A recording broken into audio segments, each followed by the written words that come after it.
Atawa kakilo Samoa Entertainment TV mai pia ile amatanga o nei fo iwayaso ai si mai fafonga. A ofawa waiona saini le tina tonu fitu tau sanga toa mua masa fotu ile ofisa o leo i moli anga fasio tangata. Ai o le so le tula iai ile famsinunga. O le isi le falamela tau sa wanga ngana tupu ile fai ungol masina talua o Novemba. A ofianga iai Samoa mga aduenga fatino e te atua i sa wanga. I whaamaunga leo o ta waina tongi se sale tinale ala na tama wa fia ile maa. O le tonginga o le isia na tama teine ai la vea ai le isia na teine lea. Mai sa whātua a ave le teine lea na ta waile maa e wa aile fo maa ile aso na saso ai ma whaia i ai tonga fitinga ai wha so mulimuli ane maliu. O maa salomia le maliu o le teine e a fua mai le onga tele le manu anga ilo na ulu. Ta ue leo o le aso leo atofa e tula ia e tali i ona molianga.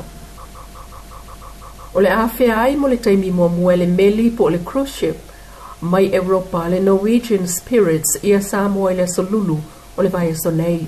Pen wha mao nia mai le tamai taipule le Samoa Global Shipping Services le fionga mua au sato le foa e lua aso ato toa lava lea e mawai le avano le au whaipi sinisi e tā pena mōle nei fo i whamanu ianga i tupe maua.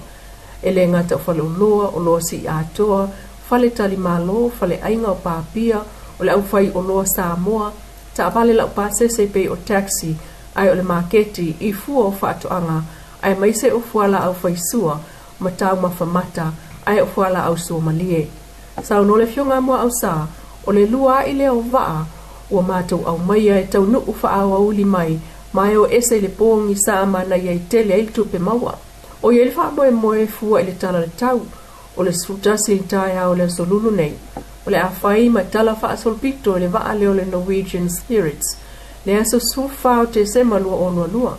Ua pipi i ai mo le taimi mua le taulanga waa wha alvao malo o Samoa i matautu. O le meli lea e sau mai lalo le company tele a le Norwegian Cruise Liner i Europa. E se fulu tolu ona fonga fale, o lo malanga mai ai le tusa o le tasi le afe, se lau se fulu iwa tulisi, malona au va e valu se lau valu sufa.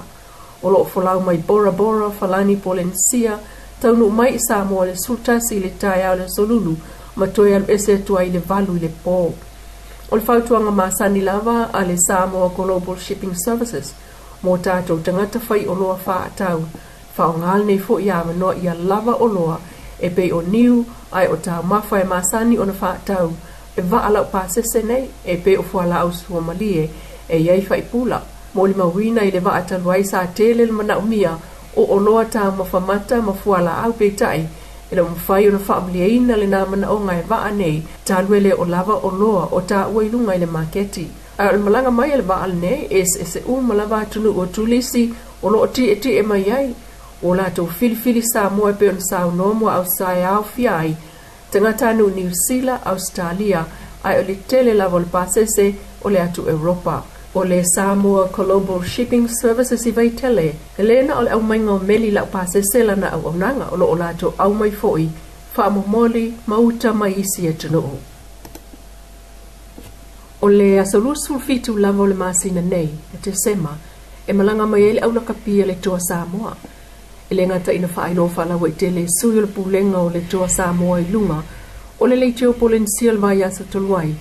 Peita e mulmuliane ua toe whaamautu mai ai le fionga le sui pāla mia le fionga tuala Iosefo Bonifasio i lunga o le talamua. E iei tāpenanga o le whaatali wa fuafua mo le au mai le asolua sulfitu le asotolu sfuru le masina le nei. E ui ele i malo le toa Samoa ai o le vea ai ma au mua atu le Pasifika. E o ile sa ilinga o le siampingi po le final o le ipu, ai o le vaai le larolangi o Samoa pe o na moni mawina. O le ta alonga lea, o toe o mai whaatasiai tangata nu o tātua tanu, ai mai se o Samoa ia tunu o e mamau. O le vainga mata ina i Samoa nei lavaia, o mawhai ai fo i le toa Samoa. O na toe au mai whaatasia o ngā sata wa imisa e tāpua ia le tā alonga le toa. Ma whaamuta ita wa imisanga, sa whai ai le vawa o ngai teimi o awheleti. O le winga esa le langolango a Samoa i le toa Samoa, e au fiai solo a tabale i le astonai, ma ainga sa le momoe ai ala ala tu lava i le fiafi, mala ua tufala ma alunga il malaila kapile al kalapu e mata mata ili ta alunga le nava veao. Ile taunu ungol tapua inga ma le langolango le ua fua ili faatali tele le tunu ile asolua sulfito le masina ne. Matawafia letu mawe Australia le to Italia yo tal sanga le lato visa wata ua ole subclass tasi valwiva. E anga waa yei tangata Samoa maisi tangata nu usit Sene New Zealand. Ua whailo whala wa itele mtanga luenga le immigration Australia. Se suinga ile visa no fomau wata ua le subclass tasi valwiva. E mawhaya elto tele o tangata nu o Samoa lo usit Sene New Zealand.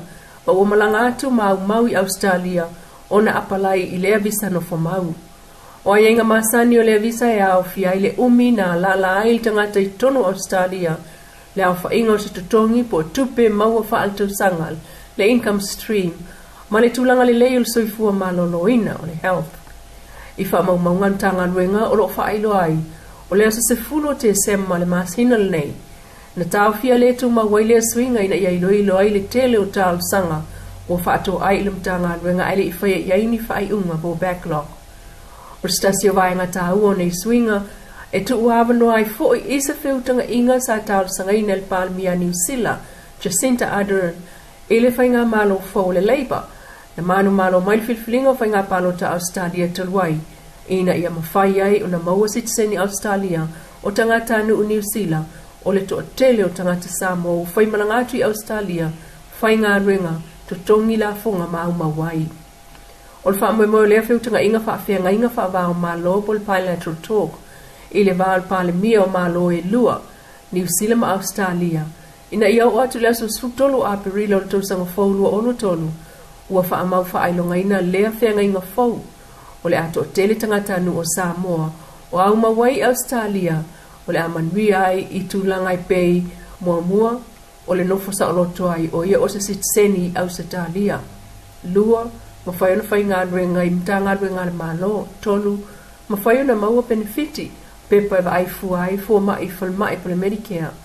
Wha, mawhai whanau, o lo evisenga whai uma e o au sia maka o suenga unufale i universite, o na talo sanga mona no ngā tupe, tutongi e mta upua onga po student loans.